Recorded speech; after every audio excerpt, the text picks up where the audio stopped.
کہ اپنی قیمتی اموال کو حکومتوں، زرگروں اور تاجروں کے پاس رکھوایا اور اس کے بدلے میں رسیدیں لی. پھر رفتہ رفتہ ان رسیدوں نے جو ہے وہ مروجہ کرنسی کی جگہ لے لی اور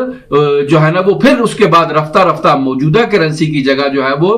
اس کے پیچھے سے پشتیبانی سے جو ہے نا وہ سونے کو حذف کر دیا گیا. اور یہ ایسی کرنسی ہمارے پاس آ گئی کہ جو فیک کرنسی ہے، جس کے پیچھے کوئی پشتیبان نہیں ہے اور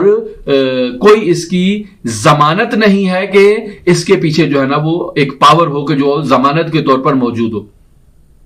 اور اسلامی اکانومی میں یہ چیز اس بات کی اجازت نہیں ہے کہ آپ لوگوں کو اس طرح سے فراڈ کے ایک کاروبار میں مبتلا کریں اور فراڈ میں لوگوں کو دھوکہ دہی میں رکھیں. یہ اسلام میں حرام ہے اور جائز نہیں ہے. آج لوگ انہی فیک کرنسیوں کو پھر بینکوں میں جمع کراتے ہیں. بینک انہی کرنسیوں کو جو ہے نا وہ کاغذ کے نوٹوں کو آگے قرض کے طور پر دیتے ہیں اور پھر مزید آہستہ آہستہ ہماری جو کرنسی ہے اس پہ ایک مالک سے دو مالک، دو مالک سے تین مالک، تین مالک سے چار مالک ایک ہی 5,000 روپے کے جو ہے نا وہ بندے جاتے ہیں. اور یہ ایک نہایت ہی پیچیدہ گھورک دندہ ہے کہ جس سے ہماری کرنسی کی ویلیو جو ہے وہ رفتہ رفتہ رفتہ رفتہ رفتہ جو ہے نا وہ ڈی ویلیو ہوتی جاتی ہے، جس کا کوئی